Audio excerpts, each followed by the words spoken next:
Welcome, everyone, to Monday Match Analysis. I'm Gill Gross. Giovanni, Mpetshi, Perricard, and Jack Draper are ATP 500 champions. They win Basel and Vienna, respectively, for each of them the biggest title of their careers. It was a week for the youth, a week for two players who have really made their breakthrough here in 2024. For Jack Draper, we knew about him coming into the season. We put, some of us, I'm not going to name names, put a lot of expectations on his shoulders coming into the season, and he has lived up to them. Mpetshi Perricard, hadn't heard anything about him until this year, but boy, has he had a breakthrough 2024. Let's start with him. Let's start with Vienna. 6-4, 7-6 win over fellow big server Ben Shelton in this final. Mpetshi Perricard, 21-year-old from France, 6'8", wins 3 challenger titles in the first half of the year to get into the top 150, gets a wild card into the ATP 250 in Lyon because Lyon is in France. It's his 4th ever tour event. He wins it. Wins the whole thing. Plays Wimbledon qualifying. Loses in the last round of qualifying, gets a lucky loser spot. Makes the second week, 4th round. And then here comes the next highlight. And there have been inconsistencies. It's not like Mpetshi Perricard has been a consistent winner week to week to week. But it's another explosion from him. It's another triumph from him here.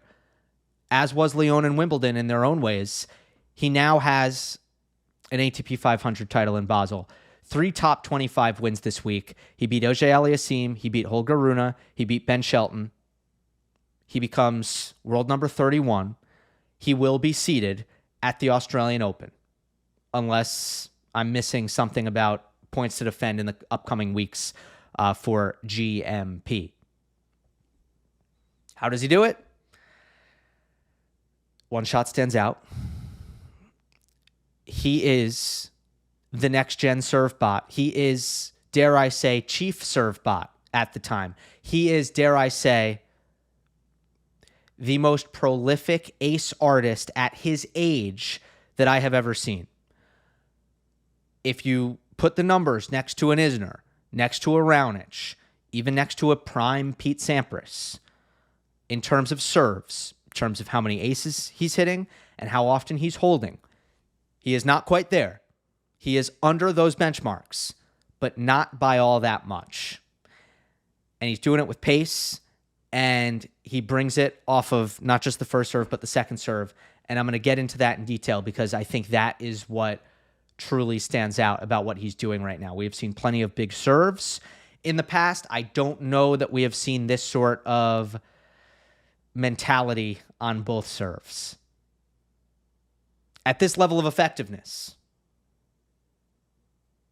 All week long in Basel, let's start here. In the high leverage situations, when the chips were down, when your ears perked up and your eyebrows furrowed because it was 30 all on his serve, or it was love 30 on his serve. Every spot where you kind of zoomed in and you went, oh, okay, here's something for the returner against the Giovanni Mpetshi Perricard serve. He responded with conversation-ending serves. In this final, there were 3 moments. There was 5-4 in the first set when Mpetshi Perricard was trying to serve it out, and it was 30 all. He goes ace-T, service winner wide. That's the first set, 6-4. 4-5 second set, he's down love 30. He double faults at love 15. Now he's down love 30 in a must-hold game in the second set. He goes second serve ace wide at 15-30, service winner T at 30 all, ace wide at 40-30. 4 swings of the racket from down love 30. He's come back to hold. Second set tie break. 4 all, Shelton serve +1 forehand down the line approach, and he's got a pretty regulation forehand volley. Completely frames it, misses the volley. That's the mini break in the tiebreak. 5-4, got to win these 2 points to win the title. Ace, ace. Unbelievable how clutch his serve was and how automatic it was in terms of coming through under pressure. It was crazy. For the tournament, 60 out of 60 service games won. He was never broken. He faced 3 break points. He saved all 3, of course. In the final, he averaged 138 miles per hour on his first serve. He hits it tight to the sidelines.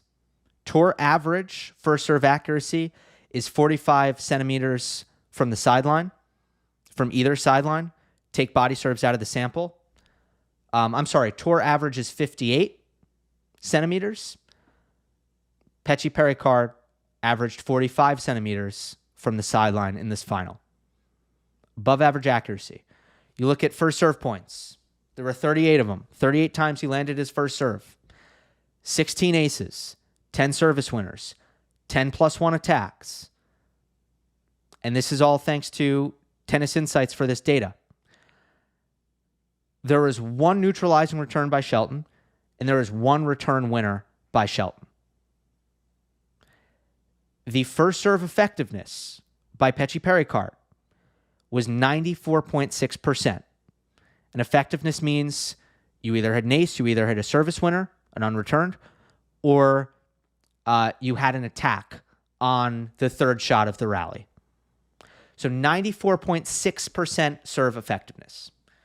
And he made 61% of his first serves. Okay, now let's get down to the good stuff. Because Mpetshi Perricard is not unique in the sense that at any given time, there are going to be some players on tour where you know if they make their first serves, you're screwed. There's always going to be a few players like that. But you hope what gives you a chance is you'd think, okay, those particular players probably don't break serve very much. And that's true for Giovanni Mpetshi Perricard. Of 84 eligible players, he ranks 83rd in break percentage. He only breaks about 11% of his return games. So he's not breaking serve. And the idea is there's going to be a game where he misses some first serves, and that's where you have your chance. Anybody who ever played Isner or Raonic or Karlovic, they were just waiting for a return game where they got some second serve looks. That was their only chance. What's so intriguing, what's so exciting about the prospect of Giovanni Mpetshi Perricard is that second serve is a bona fide weapon. It is a bomb by any standards. And here's what he did in this final on second serves. Mpetshi Perricard hit 50% unreturned on his second. Half the time he's hitting a second serve, ball isn't coming back. He's averaging 131 miles per hour on it. That's faster than Ben Shelton's first serve. Ben is 122 on the first. Mpetshi Perricard is 131 on the second. It's not even particularly close. And this is not coming at the expense of double faults. GMP doubled twice in the match. Relative to the tour, is he generally a high double fault rate guy? Yes, he is. 6% double fault rate, just about. The only player in the top 50 who double faults more often is Alexander Bublik. But it doesn't feel like it's something that is a problem at all in the grand scheme of things. That number, 6%, and you can compare it to the rest of the tour all you want, but that number does not feel all that high, especially when they're not coming disproportionately in big spots. They're not coming in bunches. And I've seen plenty of matches like this where the double faults don't even really enter the equation whatsoever. Yet, he's bombing his second serve.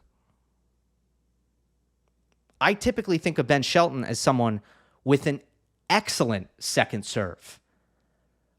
But Ben drops 18 miles per hour on average from his first serve to his second serve. Mpetshi Perricard, he only drops 7 miles per hour.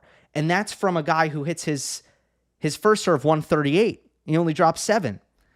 And you understand, Ben hits a kick serve, and that is going to drop the speeds. There's no doubt about that. But then when you just look at effectiveness of the second serves, it's not even close in this matchup. Mpetshi Perricard, with his second serve, he's not really having to play from neutral very often at all. He's usually setting himself up in an advantageous position off of his second serve, when Shelton is more normal. Like this is more like a regular player on tour, where when you hit a second serve, you usually start the point at neutral the majority of the time. And in Shelton's case, the exact number is 64% of the time when he hit a second serve, he'd get a neutral ball on the third shot. Again, this is all Tennis Insights data. Let's get into the how of it all. How does he do it? And first of all, Mpetshi Perricard does not have a 2 first serve strategy. And I myself have been guilty of framing it that way and characterizing it that way. But that wouldn't actually be accurate. If you just look at the numbers, it's very obvious that that's not the case. He's not hitting 2 first serves because his first serve miss rate is 34.4%. If you do simple math and you basically say, okay, how often would someone double fault if they're missing 34.4% on 2 serves? The expected double fault rate would be around 11.5%. But I've already said his double fault rate is about half of that. It's 6%. So he actually is taking off his second serve. He is reducing risk on his second serve by dropping the speed 7 miles per hour, and it still lands on 131, and hitting into safer locations. So this is his spread on the first serve, where you can see particularly on that wide serve, he is very tight on the sidelines. And then here's the same look second serve.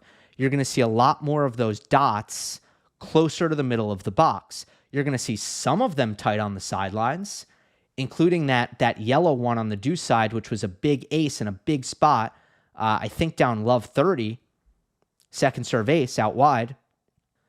But it's inaccurate to say that he's hitting 2 first serves, because there's a difference between the first and the second serve. And he's not double faulting as much as he would be if he were actually hitting 2 first serves. But his second serve is so big, it's so scary looking, that when you watch it, you think he's hitting 2 first serves. And that ultimately is the highest compliment that you can give to someone when it comes to a second serve. That it looks like a first, it acts like a first, it just doesn't miss as often as a first serve. Pretty awesome place to be. There was a point in the second set tiebreak, I think it was 4-all, let me check this, 3-all. 3-all second set tiebreak. Second serve. This is it. Let's go. Let's get this mini break, Shelton. Second serve. This is your chance. 136 mile per hour second serve into a safe location, basically right into Shelton's forehand slot. Ben looks to chip it back and mishits it and doesn't make the return in the court. Second serve was 136 miles per hour. The fact that you have your opponent blocking second serve returns, the fact that you have, even on a missed location serve, even with your opponent blocking the return, he still misses it. That's what speed does. That's what 136 is. I think the fact that he is so comfortable hitting his second serve that big really speaks to the clarity that he has in his mind of how he needs to play. Because you don't develop that confidence by accident. You kind of need to train your mind to take that kind of risk. And again, like, he's He's taking less risk on his second than he is the first, but he is still looking to gun the ball in a way that makes his double fault rate higher than basically anybody else. But I think anybody who watches him play just knows that the reward is definitely worth the risk. All I'm saying is you got to give the guy credit, because sometimes, while it may be easy to say as an outsider, yeah, hit 2 massive serves. That's obviously how you should play. It takes a lot of players more time to get comfortable with really leaning on their strengths to the max. And it seems like Perricard has a really great idea of how he needs to play already. Just needs to refine certain things in his return game so that he can get into his attacking style more easily on return. And that would be the main thing that I think he needs to spend next year working on. I think he does have some foundational ground to stand on as he tries to build some other things in his game. And that's important because historically, you need more than a serve.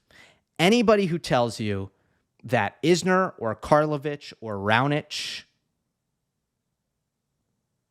or Opelka or Hurkacz, any of those guys, like anyone who tells you they're just serves, they don't do anything else well, they're wrong. And there have been guys who serve enormous, who really don't do anything else really, really well. Those players have not had, top 20 careers. Some of them haven't even been close. Sam Groth is one example, right? Absolutely nuclear serve. Career high 53.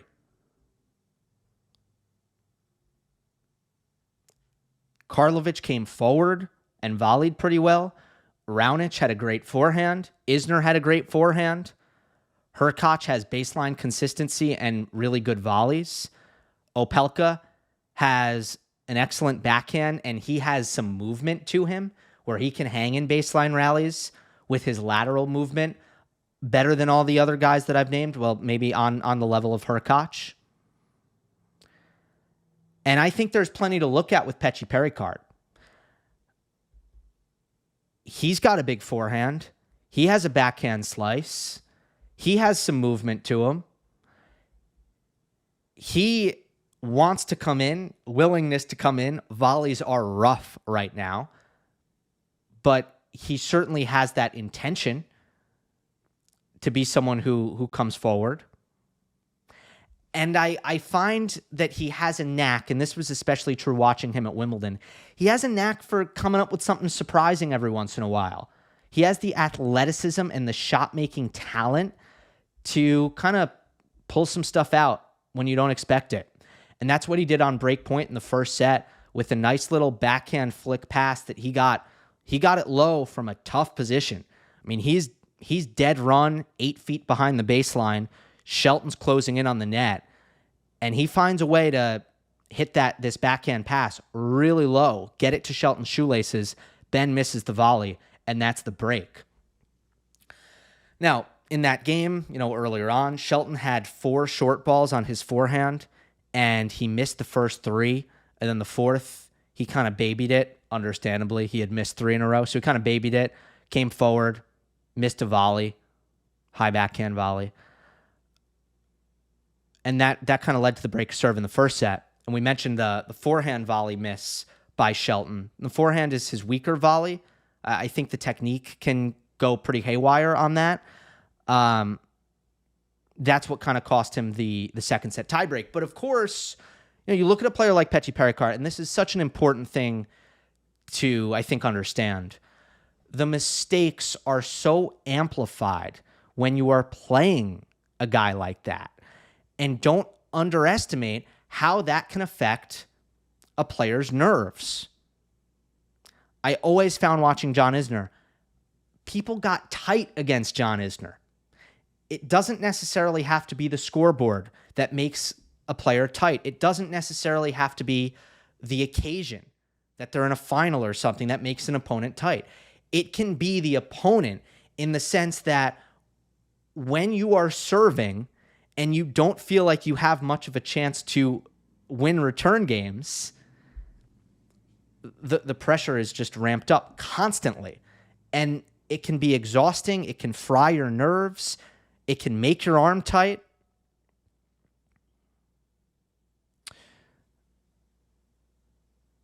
Sometimes you get into a baseline rally and even your own expectation can be a bit of a challenge. You're thinking, I'm going to rally with Isner at 30 all. I better win. I'm supposed to win.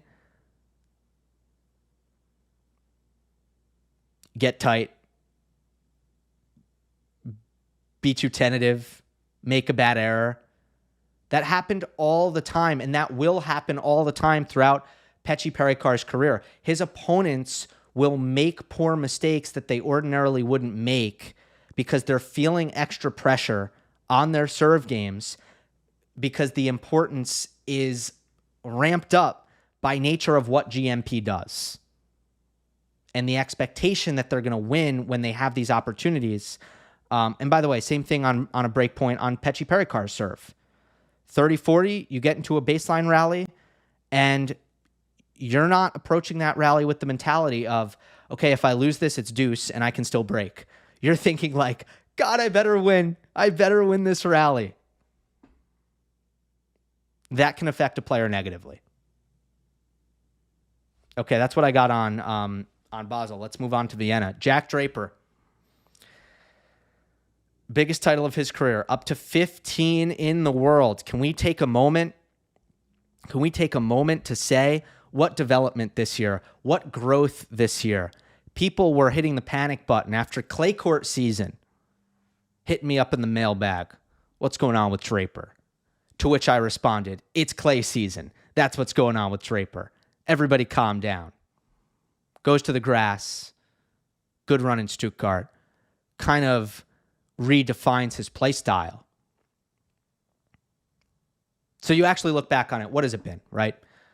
First goal was to stay healthy. Pretty much did that. He had a little ab injury actually just recently, and he missed Shanghai. Okay, little ab injury. Nice to see that it wasn't lower body. But ultimately, healthiest year of his career. He redefined his play style. So while he's very consistent from the back of the court, and he moves well from the back of the court, like that stuff is all cool and great, but let's stop relying on that. And what's really going to take you to the next level, if you're going to beat top guys, your movement's not that good. You're not going to outgrind them to that level, right? So we need to use the serve. We need to use the forehand. We need to come forward. We need to take time away. We need to go down the line when we can. Kind of made that adjustment, right? We need to be aggressive on the second serve return instead of just starting the point. Total adjustment in mentality for Draper. Stay healthy, refine the play style. He got big match experience, and he needs to keep getting big match experience because he's got some nerve problems. And maybe we saw it a little bit in this final as well. We'll talk about that. And I think between the three of those things, feeling like physically, I don't think he's quite where he needs to be yet, but he's almost there. Physically, he makes a huge leap. Play style-wise, he does really, really good refining. And experientially, he accomplishes a lot this year in a way that's going to help him moving forward. And then, after this final, he's talking a big game. He invoked the name of Alcaraz and Sinner. He said, hopefully I can kind of shake things up next year at the top of the game. And he named both of them.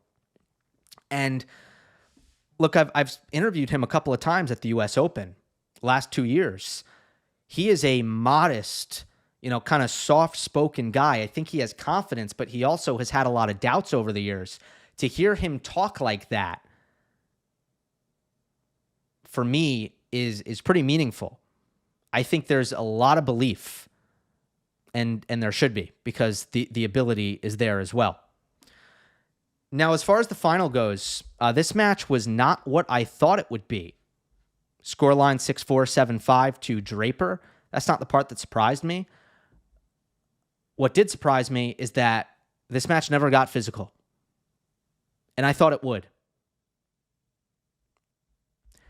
Khachanov is so misunderstood. I say this all the time. But it's so easy to get carried away by his hulking 6'6" frame and his big take back on the forehand. He's a pretty loud grunter as well. And, just there's a thing about him that you look at him and you think, oh, here's a dude who tries to just take the cover off the ball. And sure, big hitter, good power, but not how he wins. He wins with his attrition, his consistency, his steadiness from the back of the court. He's a grinder. He serves pretty big. He hits pretty big. But offensively, the skills aren't incredible. And I think defensively, the skills aren't incredible. But from neutral, he's basically a machine. And he wants to get physical with you and play these kind of lateral, long baseline rallies. Let's run side to side. Let's hit forehands and backhands. Let's see whose legs get tired. Let's see who misses first. That's the kind of game he wants to play. And I think the old Draper, as we've kind of mentioned, the old Draper would have locked horns with him. He would have said, let's go, buddy. Let's do it. Long physical baseline rallies. I'm in. Sign me up. And the new Draper is like, no thanks. Not interested. And he found ways to dominate with his forehand.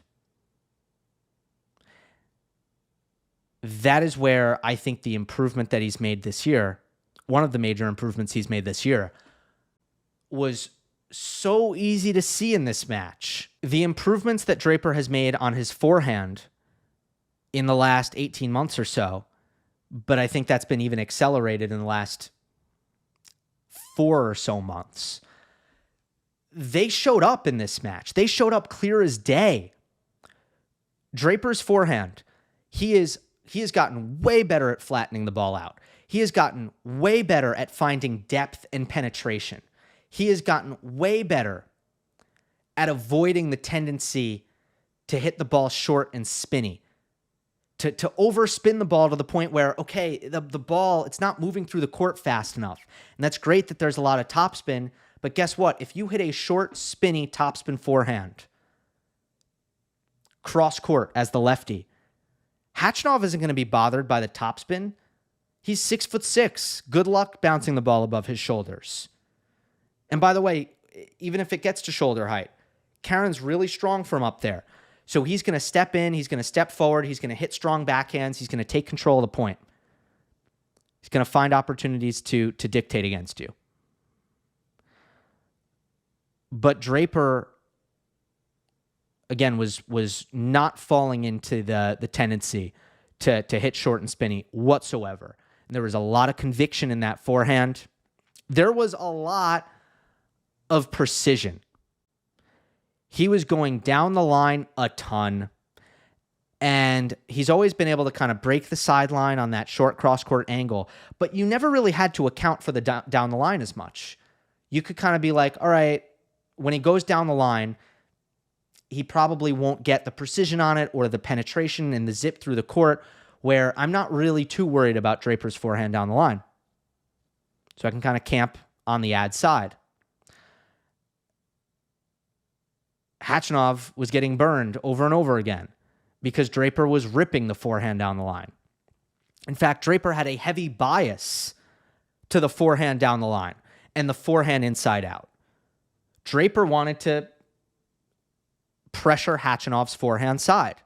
He wanted to stretch him out on the forehand side.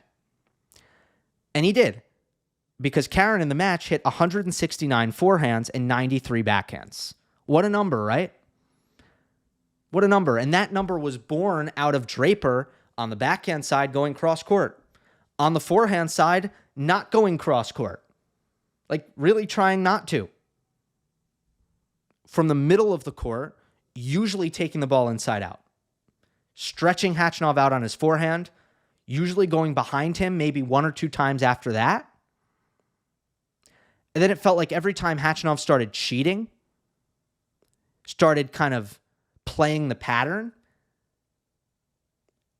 he would kind of defend out of his forehand corner And maybe, okay, I'm not going to recover hard to the middle because Jack just keeps going behind me back at my forehand. Every time Karen did that, Draper would wrong foot him and go the other way.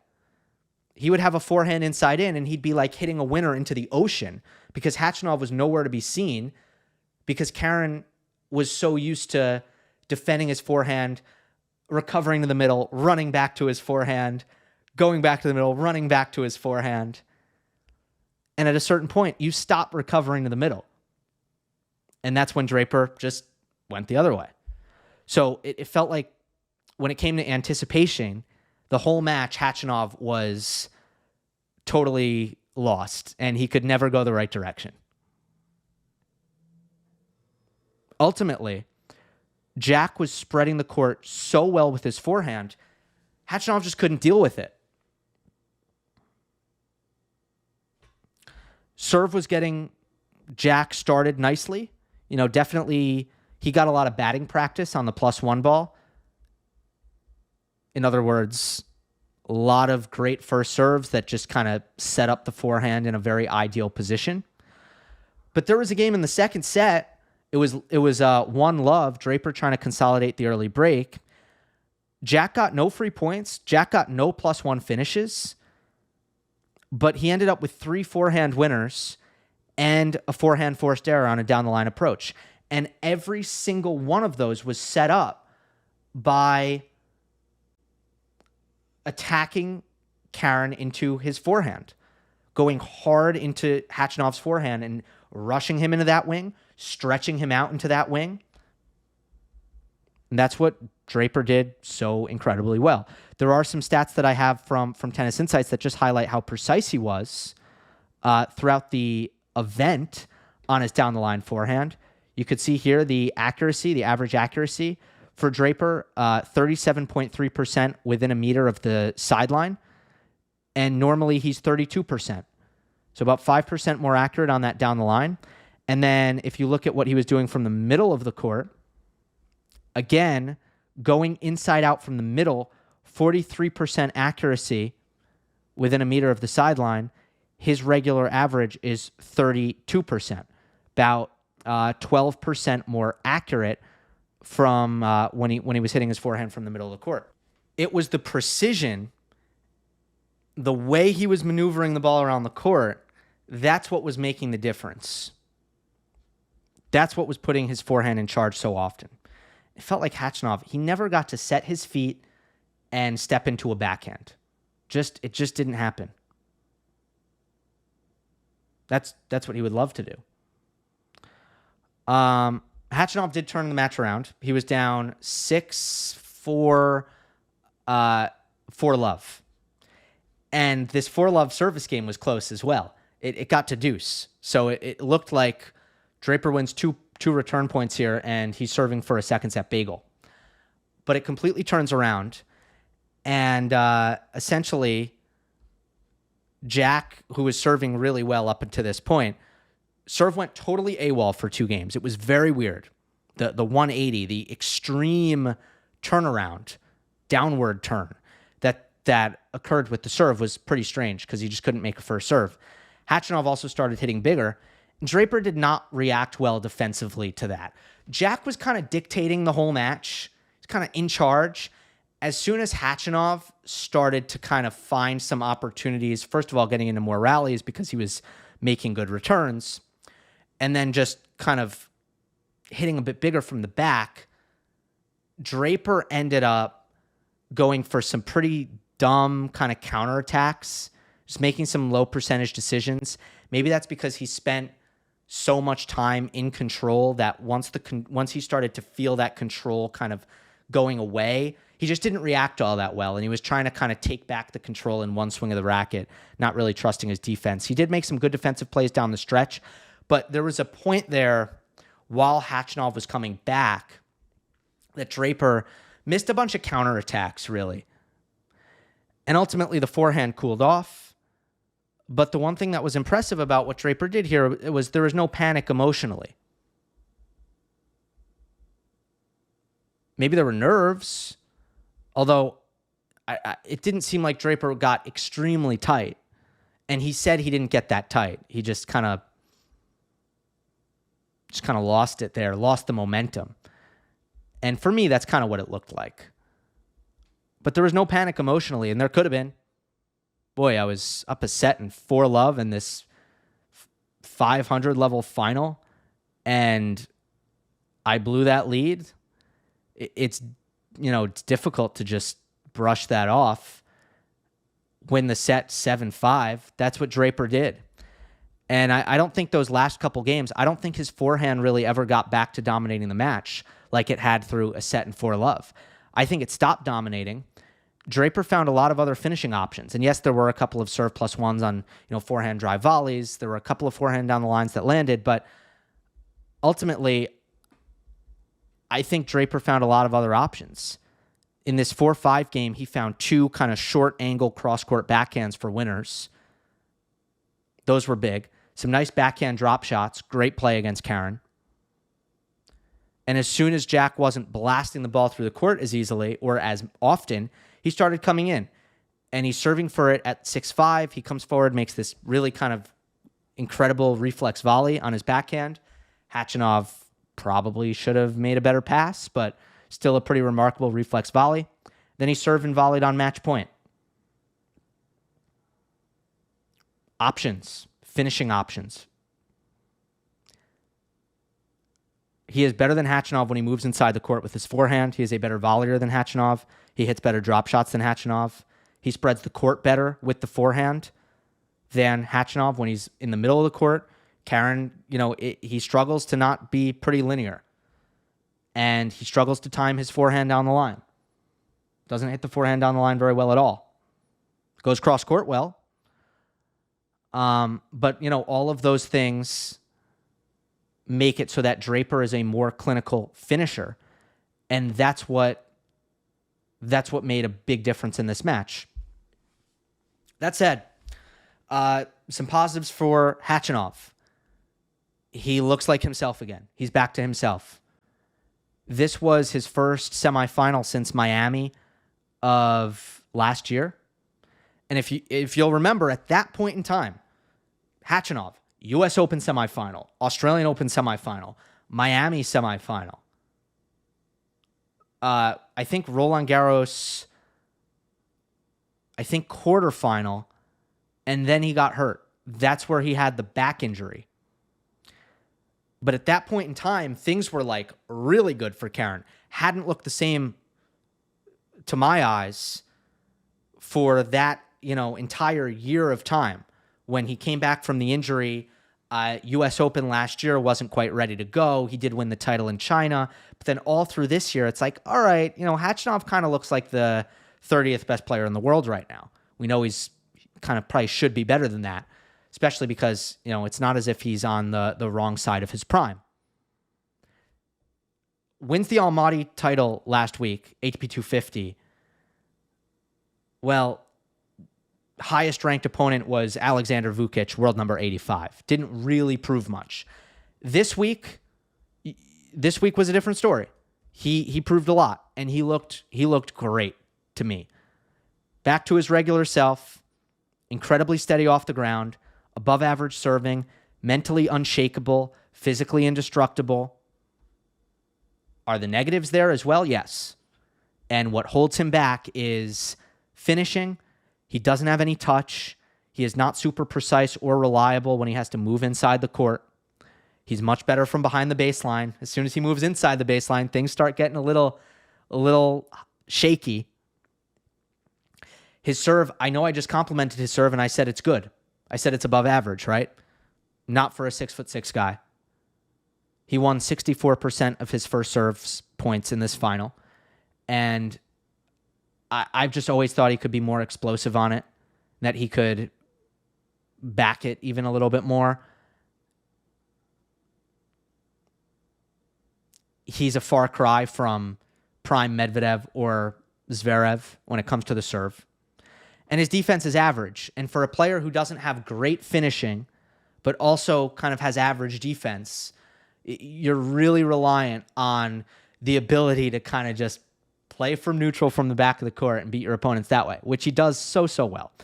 Look, I'll probably be giving him an optimistic prediction at the Australian Open, because when he's playing like this in best of 5 at a major, I always feel like he's going to beat pretty much anybody outside of the top 5 or 6 players in the world. So look out for that. Good week for Karen Khachanov. Great week for Giovanni, Mpetshi, Perricard, and Jack Draper. Hope you enjoyed. Don't forget to subscribe. I'll see you next time.